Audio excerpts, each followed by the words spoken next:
ਦੀ ਖਬਰ ਹਿਮਾਚਲ ਤੋਂ ਜਿੱਥੇ ਜ਼ਿਮਨੀ ਚੋਣਾਂ ਦੇ ਮੱਦੇਨਜ਼ਰ ਬੀਜੇਪੀ ਦੇ ਵਿੱਚ ਬਗਾਵਤ ਸ਼ੁਰੂ ਹੋਈ। दरअसल बागी कांग्रेसियां ਨੂੰ ਟਿਕਟਾਂ ਦਿੱਤੀਆਂ ਗਈਆਂ ਨੇ ਤਾਂ ਬੀਜੇਪੀ ਦੇ ਵਿੱਚ ਹੁਣ ਬਗਾਵਤੀ ਸੁਰ ਉੱਠਣੇ ਨੇ ਲਾਜ਼ਮੀ ਨੇ। ਦੱਸ ਦਈਏ ਕਿ ਬੀਜੇਪੀ ਸਰਕਾਰ ਦੇ ਵਿੱਚ ਕੈਬਨਿਟ ਮੰਤਰੀ ਰਹੇ ਰਾਮ ਲਾਲ ਮਾਰਕੰਡਾ ਨੇ ਅਸਤੀਫਾ ਦੇ ਦਿੱਤਾ ਹੈ। रवि ठाकुर ਨੂੰ ਬੀਜੇਪੀ ਤੋਂ ਉਮੀਦਵਾਰ ਬਣਾਏ ਜਾਣ ਦੇ ਰੋਸ ਵਜੋਂ ਪਾਰਟੀ ਤੋਂ ਅਸਤੀਫਾ ਦਿੱਤਾ ਹੈ। ਲਾਹੌਲ ਸਪੀਤੀ ਤੋਂ ਬੀਜੇਪੀ ਨੇ रवि ठाकुर ਨੂੰ ਉਮੀਦਵਾਰ ਬਣਾਇਆ ਹੈ। ਵੱਡੀ ਖਬਰ ਹੈ ਕਿ ਬੀਜੇਪੀ ਨੇ ਹਿਮਾਚਲ ਦੀ 6 ਵਿਧਾਨ ਸਭਾ ਸੀਟਾਂ ਦੇ ਹੋਣ ਵਾਲੀਆਂ ਜ਼ਿਮਨੀ ਚੋਣਾਂ ਦੇ ਮੱਦੇਨਜ਼ਰ ਉਮੀਦਵਾਰਾਂ ਦੇ ਨਾਵਾਂ ਦਾ ਐਲਾਨ ਕੀਤਾ ਤਾਂ ਕਾਂਗਰਸ ਤੋਂ ਬਗਾਵਤ ਕਰਕੇ ਬੀਜੇਪੀ ਦੇ ਵਿੱਚ ਸ਼ਾਮਿਲ ਹੋਏ 6 ਬਾਗੀਆਂ ਨੂੰ ਟਿਕਟ ਦਿੱਤੀ ਗਈ। ਸਾਰੀਆਂ 6 ਸੀਟਾਂ ਤੇ 1 ਜੂਨ ਨੂੰ ਲੋਕ ਸਭਾ ਚੋਣਾਂ ਦੇ ਨਾਲ ਹੀ VOTING ਵੀ ਹੋਣੀ ਹੈ। ਬੀਜੇਪੀ ਨੇ ਧਰਮਸ਼ਾਲਾ ਵਿਧਾਨ ਸਭਾ ਤੋਂ 4 ਵਾਰ ਦੇ ਵਿਧਾਇਕ ਸੁਧੀਰ ਸ਼ਰਮਾ ਨੂੰ ਉਮੀਦਵਾਰ ਬਣਾਇਆ। ਸੁਜਾਨਪੁਰ ਤੋਂ 3 बार ਦੇ ਵਿਧਾਇਕ ਰਹੇ ਰਾਜੇਂਦਰ ਰਾਣਾ, ਲਾਹੌਲ ਸਪੀਤੀ ਤੋਂ 2 ਵਾਰ ਦੇ ਵਿਧਾਇਕ ਰਹੇ रवि ठाकुर, ਬਟਸਰ ਤੋਂ 3 ਵਾਰ ਦੇ ਵਿਧਾਇਕ ਰਹੇ ਇੰਦਰਦਤ ਲਖਨਪਾਲ, ਕੁਟਲੇਹੜ ਤੋਂ ਦੇਵੇਂਦਰ ਕੁਮਾਰ ਪੁੱਟੋ ਤੇ ਗਗਰੇਟ ਤੋਂ ਚੈਤन्य ਸ਼ਰਮਾ ਨੂੰ ਟਿਕਟ ਦਿੱਤੀ ਹੈ। ਇਹ ਸਾਰੇ ਉਹੀ ਉਮੀਦਵਾਰ ਨੇ ਜੋ ਕਾਂਗਰਸ ਪਾਰਟੀ ਤੋਂ ਬਗਾਵਤ ਕਰਕੇ ਪਿਛਲੇ ਦਿਨਾਂ ਦੇ ਵਿੱਚ ਬੀਜੇਪੀ ਦੇ ਵਿੱਚ ਸ਼ਾਮਿਲ ਹੋਏ ਸੀ। ਤਾਂ ਇਹਨਾਂ ਨੂੰ ਟਿਕਟ ਦਿੱਤੇ ਜਾਣ ਤੋਂ ਬਾਅਦ ਬੀਜੇਪੀ ਖੇਮੇ ਦੇ ਅੰਦਰ ਹੁਣ ਨਾਰਾਜ਼ਗੀ ਦੇਖਣ ਨੂੰ ਮਿਲ ਰਹੀ ਹੈ। ਬਗਾਵਤੀ ਸੁਰ ਉੱਠਣੇ ਸ਼ੁਰੂ ਹੋ ਚੁੱਕੇ ਨੇ। ਬਗਾਵਤੀ ਸੁਰ ਨੇ ਨਾਰਾਜ਼ਗੀ ਹੈ रवि ठाकुर ਨੂੰ ਵੀ ਜੋ ਟਿਕਟ ਦਿੱਤੀ ਗਈ ਹੈ ਲਾਹੌਲ ਸਪੀਤੀ ਤੋਂ। ਤਾਂ ਬਗਾਵਤ ਜੋ ਸ਼ੁਰੂ ਹੋਈ ਹੈ ਤਾਂ ਸਭ ਤੋਂ ਪਹਿਲਾਂ ਰਾਮ ਲਾਲ ਮਾਰਕੰਡਾ ਨੇ ਅਸਤੀਫਾ ਦਿੱਤਾ। ਸ਼ੁਰੂਆਤ ਹੋ ਚੁੱਕੀ ਹੈ।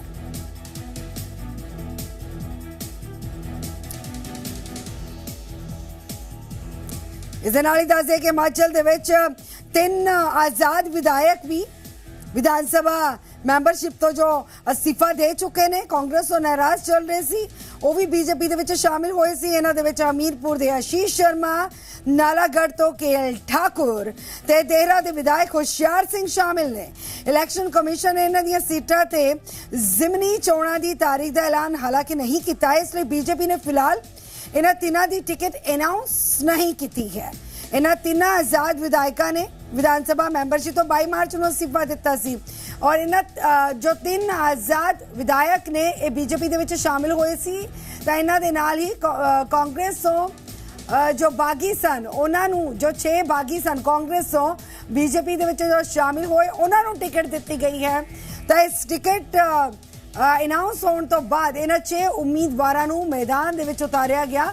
ਤਾਂ ਬੀਜੇਪੀ ਖੇਮੇ ਦੇ ਅੰਦਰ ਨਾਰਾਜ਼ਗੀ ਉੱਠਣੀ ਸ਼ੁਰੂ ਹੋ ਚੁੱਕੀ ਹੈ। ਕੈਬਨਿਟ ਮੰਤਰੀ ਰਹੇ ਰਾਮ ਲਾਲ ਮਾਰਕੰਡਾ ਨੇ ਅਸਤੀਫਾ ਦੇ ਦਿੱਤਾ ਹੈ।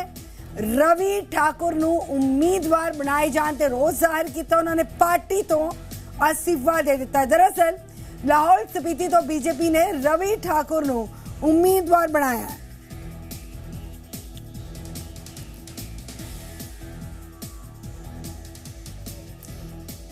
फिलहाल और भी काफी कुछ जानकारियां निकल के सामने आ रही हैं कि कुछ अपडेट है, क्योंकि ये तो लाजमी है कि बागी सुर बीजेपी ਦੇ ਵਿੱਚ ਉੱਠਣੇ ਸ਼ੁਰੂ ਹੋ ਚੁੱਕੇ ਨੇ। क्योंकि जो ਪਹਿਲਾਂ ਤੋਂ ਹੀ ਦਾਅਵੇਦਾਰੀਆਂ ਆਪਣੀਆਂ ਜਤਾ ਰਹੀਆਂ ਸਨ ਟਿਕਟ ਦੇ ਲਈ, ਜੋ ਦਾਅਵੇਦਾਰੀਆਂ ਜਤਾਈਆਂ ਜਾ ਰਹੀਆਂ ਸਨ, ਲੇਕਿਨ ਉਹਨਾਂ ਤੋਂ ਹਟ ਕੇ ਜੋ ਕਾਂਗਰਸੀ ਖੇਮੇ ਤੋਂ ਬੀਜੇਪੀ ਦੇ ਵਿੱਚ ਸ਼ਾਮਿਲ ਹੋਏ ਉਹਨਾਂ ਨੂੰ ਉਮੀਦਵਾਰ ਵਜੋਂ ਟਿਕਟ ਦੇ ਦਿੱਤੀ ਗਈ ਹੈ। ਤਾਂ ਨਾਰਾਜ਼ਗੀ ਸਭ ਤੋਂ ਪਹਿਲਾਂ राम लाल मारकंडा ने जाहिर किया, अस्तीफा दे देता है। संदीप साडे नाल फोन लाइन ते जुड़ चुके ने। संदीप की जानकारी बागी कांग्रेसी जो बीजेपी ਦੇ ਵਿੱਚ ਸ਼ਾਮਿਲ ਹੋਏ ਉਹਨਾਂ ਨੂੰ ਉਮੀਦਵਾਰ ਵਜੋਂ ਟਿਕਟ ਦਿੱਤੀ ਗਈ ਹੈ ਤਾਂ ਬੀਜੇਪੀ ਖੇਮੇ ਦੇ ਵਿੱਚ ਨਾਰਾਜ਼ਗੀ ਉੱਠਣੀ ਸ਼ੁਰੂ ਹੋ ਚੁੱਕੀ है। गगन, आपने बिल्कुल ठीक कहा, क्योंकि इस वक्त बड़ी खबर हिमाचल की सियासत से निकल कर ये आ रही है कि जिस तरीके से बीजेपी ने बाई इलेक्शंस में 6 सीटों पर जो है अपने उम्मीदवारों के नामों का ऐलान किया है, तो उसमें लाहौल स्पीति से इस बार के बीजेपी के कैंडिडेट जो हैं वो रवि ठाकुर होने जा रहे हैं, जो कि कांग्रेस से बीजेपी में हाल ही में उन्होंने ज्वाइन किया और अब जो है वो बाई इलेक्शन में बीजेपी के उम्मीदवार के तौर पर जो है चुनावी मैदान में रहेंगे। लेकिन इनकी दस्तक के साथ ही जो है बीजेपी के खेमे में भी हलचल होना शुरू हो चुकी है। पूर्व की जयराम सरकार में जो है कैबिनेट मंत्री रहे डॉक्टर रामलाल मारकंडे ने जो है वो बीजेपी से रिजाइन दे दिया है और थोड़ी देर पहले ही टेलीफोनिकली उन्होंने इस बात को कंफर्म किया। तो कहीं ना कहीं अब जिस तरीके से सियासी समीकरण जो है वो दोनों ही पार्टियों में बिगड़ते दिखाई दे रहे हैं, तो ऐसे में अब जो बागी कांग्रेसी नेता बीजेपी में शामिल हुए हैं तो कहीं ना कहीं उनकी कॉन्स्टिट्यूंसी में जो है वो राजनीतिक हलचल जो है होना शुरू हो चुकी है, जिसकी पहली तस्वीर अगर देख सकें तो ये डॉक्टर रामलाल मार्कंडे ने जिस तरीके से इस दौरान जो है वो अपना रिजाइन दिया है, तो आने वाले समय में अब देखना ये होगा कि क्या चुनावी मैदान में जो है वो डॉक्टर रामलाल मार्कंडा निर्दलीय उम्मीदवार के तौर पर उतरते हैं या फिर कांग्रेस खेमे से उतर सकते हैं। कुछ इस तरीके की जो कयास लगाए जा रहे हैं। जी, आगामी चुनाव को देखते हुए अगर ऐसी नाराजगियों का दौर चलेगा तो बीजेपी के लिए एक बड़ी मुश्किल खड़ी हो सकती है, कि चुनौती साबित हो जाएगी ये नाराजगी। क्या लगता है कि बीजेपी की तरफ से जो नाराजगी है ये दूर करने की कोशिश की जाएगी?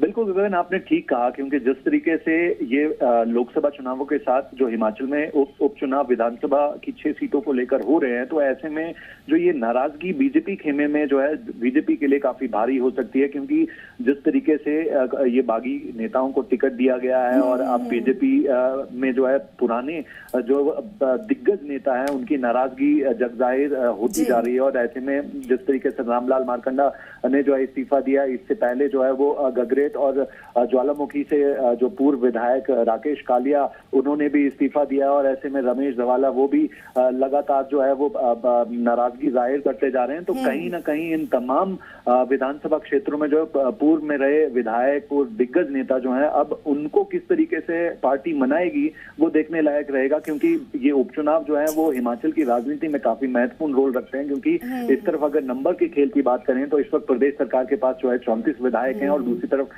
भाजपा के पास जो है 25 विधायक है। तो ऐसे में ये बाई इलेक्शन जीतना जो है बीजेपी पूरी जोर कोशिश करेगी, और ऐसे में नंबर का खेल जो है वो सियासी समीकरण पर काफी असर डालेगा। कुछ दिन पहले क्या लगता है कांग्रेस पार्टी से चुनाव लड़ने के संकेत दिए गए थे मार्कंडा की तरफ से? देखिए, फिलहाल जो है अभी जिस तरीके से टेलीफोनिकली हमारी बातचीत जो है डॉक्टर रामलाल मार्कंडा के साथ हुई है, तो उन्होंने ये जरूर कहा है कि उन्होंने बीजेपी से जो है वो अपना इस्तीफा इसलिए दिया है कि जिस तरीके से कांग्रेस के बागी नेता रवि ठाकुर को जो है वो चुनावी मैदान में उतारा गया, कैंडिडेट बनाया गया है। और उसके अलावा जो है अभी फिलहाल शिमला आने के बाद मार्कंडे जो है पार्टी के पदाधिकारियों के साथ एक बार बातचीत करेंगे और उसके बाद जो अगला निर्णय लेंगे। लेकिन उम्मीद ये जताई जा सकती है कि इस उपचुनावों में मार्कंडे जो है वो चुनाव लड़ेंगे, लेकिन किससे, निर्दलीय लड़ेंगे या कांग्रेस से, ये आने वाले समय में देखना होगा। ठीक है संदीप, बहुत शुक्रिया फिलहाल तक की जानकारी के लिए। तो चुनावी हलचल जो है वो तेज होती जा रही है। इस दरमियान दल बदलियां का दौर जारी है, उम्मीदवार भी ऐलाने जा रहे ने, नाराजगियां भी शुरू हो चुकी हैं। एक बड़ा अपडेट आ रही है कि डॉक्टर रामलाल मार्कंडा की ਅਸੀਂ ਗੱਲ कर रहे सी कि जिन्होंने इस्तीफा दे दिता पार्टी तो बड़ा अपडेट ये भी आ रहा है, जो जानकारी निकल के सामने आई कि कुछ दिन पहला कांग्रेस पार्टी तो चोण लड़न दे संकेत भी उन्होंने दिते सन। रवि ठाकुर ਨੂੰ बीजेपी तो उम्मीदवार बनाया गया तो मार्कंडा ने एतराज जाहिर किया। कुछ दिन पहला जो है कांग्रेस तो चोण लड़न दे संकेत भी दे चुके ने। सो पहला भी कई बार नाराजगियां मार्कंडा दी सामने आ चुकी ने, और जिस वेले ठाकुर सरकार से हिमाचल दे विच उस वेले भी मार्कंडा दे वल्लों नाराजगी जाहिर की गई सी। अक्सर सुर्खियां दे विच मार्कंडे रहंदे ने, तां बीजेपी तो सामूहिक इस्तीफा देने का ऐलान भी उन्होंने कर दिता अपने समर्थकों के नाल या अहुदेदारां दे नाल। शायद इस्तीफा देने के फिलहाल इस्तीफा मंजूर होएगा या नहीं होएगा एक सवाल है, क्योंकि बीजेपी जाहिर जी गल है कि रुस्सियां नूं मनाउण दी कोशिश जरूर करेगी।